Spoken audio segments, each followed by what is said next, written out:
Hey, what's up, everybody? Welcome to Shared Unions Podcast Studio. This is Ming Chen. I'm here with two amazing, honored returning guests. They got a pretty cool thing going on this weekend at our beloved SModcastle Film Festival. Lou and Paul, my friends, Dinner Talk, the amazing TV show premiering Block 13, correct? That's Saturday at 3 p.m. Yes. Only at the SModcastle Cinemas. Welcome, gentlemen. How are you? Please introduce yourselves. Tell us about your roles on this. Tell me everything. Thank you, Ming. Thanks for having us back again. Always, man. Always happy to see you. I'm Paul Perrina, founder with Lou at Asbury Films, and Lou's the creator of Dinner Talk, and we created this pilot, as you know, which was at the Garden State Film Festival. We had good reviews, and we're finally packaging ourselves up after we had a focus group. And I think Lou and I are just about ready. He's finishing up all the arcs, and the packaging of this of something like this is not easy. No. It has to be short, sweet, but complete. Right. And in order to do that, there's a certain formula which Lou has developed at the moment. And we're hopefully right after this particular film festival, we're ready to hit the networks finally. Yeah, for sure. And how are you, my friend? I'm doing great, Ming. It's great to see you. It's great it to really see you. is. It's wonderful to be here. Yeah. Yes. Now, first off, the SModcastle Film Festival started last year. I got to go to a day of it. I travel a lot, so I couldn't go all 4 days. But that first day was pretty magical. Saw a couple films. Kevin was there. Even I got a photo with him. There was a big step. It was a great energy in the air, and I was happy to see that they did so well. They're coming back with a second one. Now I got to tell you, gentlemen, getting into the SModcastle Film Festival, some of you watching may have submitted. Very hard to get into, very selective, and I'll cite several examples of how hard it is to get in. Last year, our friend Brian O'Halloran, who plays Dante in Clerks, he was in a short that got submitted, didn't get in, and I was like, whoa, what the? You're Dante, you're from Clerks, you come on, but they. You hear so much about nepotism, right? It's about who you know. Well, this festival, all about content. They want great films. They want great content. They're not just going to pick you just because you were in Clerks and you're part of this Kevin Smith universe. So I felt bad. This year, Brian also submitted again. There was a short that submitted that I was in called Conquest. Nice. Which I'm pretty. I thought it was very good. Pretty happy with. Didn't get in. Well, Lou submitted this months ago, Yeah. and I wasn't even aware of this particular film festival because I was working up on the Garden State Film Yeah. Festival. But the interesting about this, and I know that Lou and I are anxious, hopefully this weekend, to get a chance to meet Kevin Smith because for what he's done as an individual and as a company in New Jersey is magical in itself. For sure. And, he's a Jersey guy. I'm happy that they liked our project, and we would love to be able to do something with him if it's possible. Yeah, you'll see him for collaborate. sure. I mean, Yeah. I think that's definite. I don't know if he introduces each block. There's a lot of blocks going on, but he's at the theater, taking photos with people, encouraging the filmmakers, and just trying to pass on what he's built here in Jersey onto the other filmmakers at the film festival. And you're right. I just mentioned this past week. When you think of film in New Jersey, you think Kevin Smith first, and then and there's a huge New Jersey film history here from the actors from DeVito, Jack Nicholson, Paul Rudd was born here. A lot of people, and just the history of film. And the stuff that's been shot here, TV and film-wise, so much. We're I don't know if people realize it. The people think New York or LA or whatever. We're there's a little center of the universe. In No the doubt, world no doubt. One of the interesting things, I was watching a conversation speech he had in the promoting the film festival. Yeah. He was speaking about himself, and he said that he always dreamt about making money just being himself. Yeah. Now, you think about that. Imagine if each one of us can make money being ourselves, but he figured out how to do it. Yeah, he did. And he did it well. Yeah. And it's very rewarding. And to me, that's very interesting Right. to be able to be that determined and also have that much talent that he has to be able Right. to have done what he did, So I'm looking forward to actually meeting him this weekend. Yeah, for sure. So I'm gonna flash this up. We got a graphic here. This is a slate from Dinner Talk, season 1. So Block 13, 3 o'clock, Screen 3. So if you're going to the SModcastle Film Festival, I mean, it's the only thing you should be doing this weekend. Go to Block 13, 3 o'clock. It's a pretty great time slot. Right between dinner and lunch. You'll be well rested, aware, and a lot of great films in that block as well. So. Yes, I see. I'm interested to see each one of them. And actually, when Lou sent me over the announcement, it's interesting. I don't know who wrote the backlog to the showing, the screening of it. And they started off, as you see, as Paganos. I thought that was a very interesting take on the first opening that someone else watching our pilot saw right away this was the epicenter of the show. Yeah, I'm going to read it here, actually. This is the description. Paganos is a small family-owned restaurant specializing in Northern Italian cuisine. The trials and tribulations of the main characters will revolve around the restaurant. Some are patrons, others work there. We will get to know the owner. Each episode will revolve around the central theme of one particular dish. A man murders his wife in cold blood. A woman carries on an affair with a married man. A husband struggles with his wife's mental illness. A licensed psychologist can't even help himself. A restaurant owner conceals many secrets. A woman discovers her sexuality after being married for 15 years. The restaurant serves as the epicenter for intertwined lost souls looking for redemption, yearning for forgiveness, and a good meal. I love it. I love it, guys. And we have the man who created the character sitting right next to me. Yeah. And right now, what Lou has been doing for quite some time, leading up to finishing the package, and he can allude a little bit more to it, is he's making the arcs and taking the characters that you see in the pilot and generating their growth throughout the season. And he's done a wonderful job. You might want to talk about how much work and how much time it puts into putting this final package together so the networks could see it's not just a pilot. Yeah. We're promoting a series. And that's the magic that Lou's doing right now. And it's great with us because we kind of did everything ass backwards. We shot the pilot. Yes. We raised the money. Yes. Did everything. And it's like what you could call them assets or whatever you want, but we're filling in all the spaces. Yes. We did the hard part, and now we just have to get to the finish line. And and it's what's great about this show and which gives it legs is it's an anthology series. Yes. So with different stories, different viewpoints, different. And conceptually, what we'll do is, and how it can continue on for many years to come, is each season is a different restaurant with different patrons. I love it. And we talked about this, Ming. Yeah, we and did. It's you're building a whole world. Yeah, and what more? Just longevity. And exciting and specific characters, what better place to get them than in a restaurant with all different walks of life? Yeah. Well, we got to eat, right? We got to eat. Exactly. Right? We have to eat, and we have to be seated next to possibly a mass murderer, possibly a call girl, and it's endless, the possibilities. Right. So, but yeah, to allude to what Paul was saying, finishing up the character arcs and the season arc and going from beginning to end is where we're at right now. But usually when you're pitching something, correct me if I'm wrong, you give them a treatment. You don't have the pilot. You don't. Yeah, it's like, well, here's my concept. Whether or not that kicked us in the ass or whether or not it helped us, I don't know yet. No, I think it definitely helped. Most people just have a pitch, right? And then, the executive or whoever's in charge is like, all right, that sounds good. Maybe this will get made one day, or or maybe these guys just have an idea that'll never go anywhere. That's true. A pilot, a finished thing, it shows like, whoa, these guys are serious. So the point of that was that Asbury Films, which is our company, we wanted to be a multifunctional, multi-talented group of people, which was about 40 people in our group that were able to be a part of the entire thing that Lou and I have done. So not only do we make a pilot, but we have a production company with all of the talented people in front of the camera, behind the camera. We have women in front of the camera. We have women behind the camera. Yeah.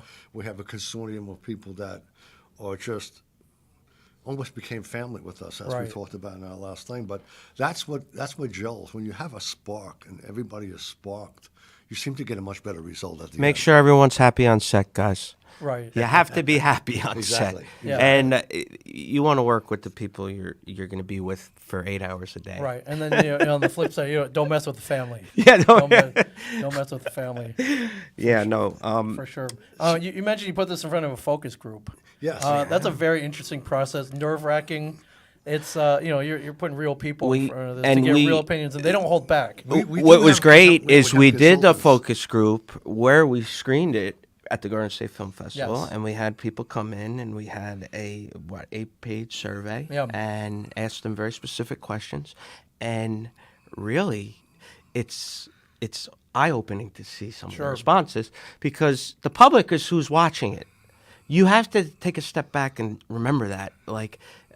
You understand everything, but does everybody else? Right. And what we found out is a lot of revelations about characters, about situations, about people who were scared, afraid, uncomfortable with the content. I mean, that kind of And stuff. I think you mentioned that somebody's like, "Oh, I didn't like your characters." Like, good, you weren't supposed to. I got my job Yeah, done. Or, it's yeah. like I don't That think was you want to great. spoon feed everything to everybody. Sure. I think there should interpretation. Yeah. There should be, and that's what we did get, though. We got a lot of interpretation that was all kinds of different angles. It's like a and- baseball team. Everybody has different feelings for Yep. teams. Yeah, They special could be the teams. number one team in the world. Half the country hates them, half the country likes them. But that excitement is what makes it successful. Right. Okay, you have some turmoil going on. You have excitement going on. You're never going to please everyone. No one can ever please everybody. Yeah. But if you can generate enough interest, which we see we did, we have some consultants. And I wasn't really keen originally on doing this focus group. I didn't really get it at first. But after I spoke with our consultants, and they said to me, Paul, we might want to do a minute and a half trailer after we do the focus group because we have a great pilot, but we're selling a series. Right. And we might want to do a minute and a half trailer that's more geared to selling the series to complement the pilot. Right. Yeah, that's so right. by doing that focus group, Lou and I sat back and we read every single one of those 35 times 8 pages, and I was blown away by the comments. I mean, good, bad, and indifferent, Yeah. but it was enlightening to get the public's view. Yeah. and finding the common thread out of reading all of them. Right, There's yep. something that'll stand out, Yep. and it'll come up a lot. Right. It's like, and okay, maybe we should clarify this plot exactly. point or something. Or 100%. okay. 100%. And then maybe a particular character really resonated with Yep, people. yeah. So So maybe we'll expand on that. Or there you or- have or- it. And or- then yeah. that's Like we have 8 hence a focus group. We have Yes. 8 characters in the pilot. So moving forward, one of the things that Lou and I are looking to do is say which of the 3 or 4 that had the most comments back that will make Yeah. it interesting to develop them in the next episodes Right. moving forward. Yeah. So we take it a little bit less confusing than the amount of people that we put in the first pilot, which cast the interest of Yeah. everybody. But moving forward, we want to develop 3 or 4 characters and how they seem to move along. Yeah, they seem as to we go. resonate with everybody Exactly, watching. Is that exactly. let's play the hot hand here Right. as we will. And we also, and our consultants in New York really get the point that we were first looking at as the possibility of branding Dinner Talk, not only for a domestic situation, but this can be a international Oh, yeah. situation. Yeah. And Lou and I test the waters. Israel for one, Asia for 2, Singapore, where we have certain people who looked at our pilot and said, boy, this would be great to be able to do this. Like a Hilton hotel, you have the Right. criteria, and it could be done in another country Yeah, with a or, different you know, cuisine, a different restaurant, a different cast. Yeah, restaurant in Shanghai, Hong Exactly. Kong, Dubai, like. And the other Yeah. thing Yeah. that was interesting that was recommended to Lou is that with the 7 episodes that we have right now, is Lou's picked out the other dishes that Aha, we're going to okay. portray in each one. Right. And we're going to put together an electronic cookbook at the end of our series. I love it. Now, for anybody who knows me personally, I love food. You guys know I travel a lot. What's your And, favorite dish, Ming? My favorite. Oh man, that's a tough question. putting you on the man. spot. That's a tough question. What do you know, like? The one I make myself. The one if I'm celebrating something, I make a pretty mean chicken Kiev. Okay. Now, Okay. That's a long process, so I don't make it all the time. But How? somebody's birthday, What is that? I'm not even. It's familiar. basically it's chicken pounded flat. It's got some spices in it, and you roll like a quarter stick of butter in there. You bread it, and then you bread it, you fry it, and then you bake it, and the butter melts inside, and you cut it, and it spills out. Wow. It's probably not the greatest thing health wise, but Tastes good. yeah, it tastes good. Well, it's like growing up Italian Irish. We have the chicken cutlets where Oh, we yeah. fry them with the Oh, yeah. breadcrumbs inside the oil, Yeah, and then, it sounds somewhat Yeah, similar. the Sunday gravy, man. Oh for yeah. Sure. Oh yeah. Yeah, for sure. Oh yeah. But so food's very important. Where you're writing each episode, and it's kind of based around a meal. When in the writing process do you think of the dish? Do you think of the dish first, or is it Well, come kinda in the just middle for or end, instance, we'll talk about the pilot. Yeah. It was Oysters Rockefeller. Yep. Now, each of these characters throughout that pilot episode are hiding something. Yes. And they have a secret, and they're all beautiful. So, Yes. what is the definition of an oyster? Is beautiful and secretive. Right. I looked it up, and from there, I said, wait a second. I mean, each of these characters, they're hiding something, and it's beautiful. People's flaws, we tend to think of them as a horrible, nasty, horrible thing, but they're beautiful. Right. People's flaws are beautiful. So to try to bring that out in a show, like, okay, you did something horrendous, but there's some beauty to it. Right. And that's kind of where Oysters Rockefeller came in. Yeah, I like the analogy too. Oysters, some have pearls, some Yeah. don't. They're aphrodisiac. So yeah, man. And then that's life is oyster, whatever the hell they call it. What do they say? Something like that. We want to create feeling. the and world's your emotion. oyster. Your world's an oyster. Right. I mean, World's your there's oyster. there you have it. I mean, hey, that connection, and that is dinner talk. The connection between the dish Yeah. and the patrons, Right. and what's going on in their lives. Yeah. So that's very important. Moving forward, Paul and I have talked about it, is to really grasp that concept, because that's the whole show. That's Right. the conceptually, it's dinner, recipe in the credits, and then followed by a riveting drama. Yeah. So yeah, Yeah. that's it. What draws you to writing drama? You could be writing comedies. It could have been a sitcom. It could have been a parody. It could have been, maybe more like a true life or I documentary. find it most What, intriguing. Okay. Writing it on the page too, and it's a good question. Yeah. It is, because I'm not opposed to comedy, but Sure. drama for me is really, It's more mysterious. yeah, and it's just intriguing to be writing it and to sit down and finish a couple pages and look at the scene and say, wow, this is Quite well. really riveting and heart pounding and elicit emotion. Yeah, hopefully That's- this moves people like it moved me when I wrote it. So I love it. Yeah. That's right. That's right. Comedy's phenomenal, though. Sure. Comedy is, forget it. I mean, there has to be some kind of comic relief. Yeah, I guess. I mean, this was kind of to really say quickly. There was a claustrophobic feel to how we shot it, Right. and then we are outside on the beach at the end. Yeah. So it's like an escape. It opens up. Yeah. So Yeah, we recorded I don't know, about 8 months ago or maybe a year or so ago. You look for that episode on YouTube. Just search Dinner Talk, Lou, Paul. It'll come up. yeah, that podcast that was amazing. yeah. That was really good. Yeah, but I was privileged to see the pilot, and it's shot beautifully. Thank you. You're a director of photography. Yeah, he's amazing. David Allen, very, very good. Yeah. Is awesome. The lighting, everything. It's stunning. Another guy from Jersey. Yeah. David Allen. He's very, very talented. Yeah, yes. for So, sure. yeah. So what will we be seeing on Block 13 on Saturday? Is this you'll be showing the pilot episode? Yes, it will be. Pilot in Okay. full. Yeah, in full. Half-hour series. It looks as though we are as a 1 hour and 20-minute block. Yep. With the Yeah. last thing being. Yeah, the you guys last you half guys hour. finish it off. You guys. I love it. are- I love that. And then we do a little Q&A after, like 15 Okay, minutes. good. So if anybody has any questions. And you're welcome to come as our guest, as we said to you earlier today. Amazing. Is any of the cast and crew coming out with you? We that you have know of? Regan Richards is coming so far. Okay. Johnny's. We're trying to coming. wrangle Trying them to up. get Okay. as many supportive actors that love to come. Yeah. And we only had a pretty short notice. I only got notified about a week ago, right?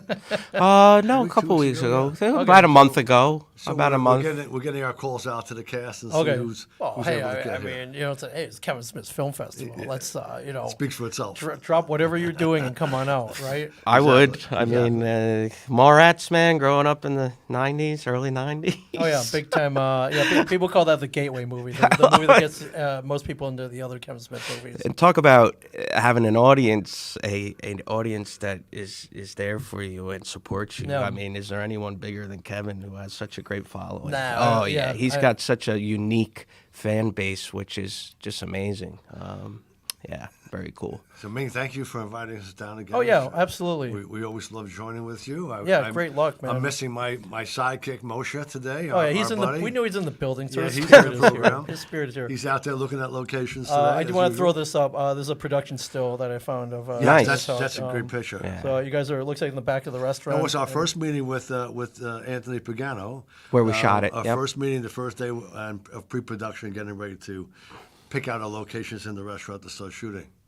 Yeah, and we shot it. I mean, we shot it during COVID, which COVID compliance officers. I mean, it was huge rather challenge. yeah, it was a Huge challenge, challenge. but we got through it, man. We did it. We did it. We Now were the- happy. now the Everyone. next step is the hardest step, is getting a network that would look to pick it up Yeah. and bring us to the next level. Yeah, well, I mean, there's a lot out there. So Yeah. I hope. There's 36 lanes, as Lou and I say. We got to go down each lane, throw the ball down. And Yeah, that was that way, quoted by yeah, Fred it's not Caruso, Blue Velvet. one He- of them you hit a strike for sure. Yeah, and it's just a great feeling to be in Kevin's festival, and we're very happy Yeah, about it. congratulations for sure. yeah. So if you're going, great. You're there already. Go to Block 13 Saturday 3:00, Theater 3. If you're not, if you're on the fence, get off that fence. Come and go. see it. And if you're just finding out about it now, then yeah, you definitely have to go. So for sure. I can't wait to see the big smiles on your face. They have a big step and repeat. Definitely get the group shot. They've got photographers, and hopefully, I mean, you'll see Kevin for sure. So he'll have some encouraging Looking words forward to for it. you guys for sure. So, and hey, listen, you guys are Jersey filmmakers, man. Yeah. That's right. That's something that not a lot of people can say. It's a badge of honor for sure. I'm proud to be Yeah. a Jersey filmmaker. More I am. than ever, it's a Jersey project. As we know, we're proud of the Jersey people. We're proud of being here. You're Yeah. part of Jersey. And we're promoting the fact that the talent, most of the talent, and this is a Jersey project. And, Yep. and with the industry, as we know, coming to New Jersey, we want to be part of that industry in New Jersey. Yeah, for sure. So great luck with this. Great luck. I know you're working on Thank season you, 2 man. right now, correct? So Yeah. Oh, yeah. Working on season 2. And just imagine you're in the restaurant and you look over to your patron and you're wondering what the hell's going on in their Yeah. life. Well, that's what we did. We went into their lives. yeah, and when you reveal, you pull back the curtain. there you have it. You're pulling the dome off of the dish. Yeah. and You'd be revealing quite it. surprised what's going on at the next table when Yep. you're eating. Yeah. Oh, yeah. Awesome. Thank you, Lou, Thank you. Paul. You guys are amazing. Ming, thank you. Great luck this weekend. All right. And enjoy the festival. guys. SModcastle, It's gonna all the be, way. It's going to be very memorable, guys. So, all right. you. Thank you, guys. Thank you guys for watching. And Thanks. go to the film festival. Please. Go. Come and visit us. Check out Dinner Talk, everybody. Manja, everybody. Mange. Bonjour.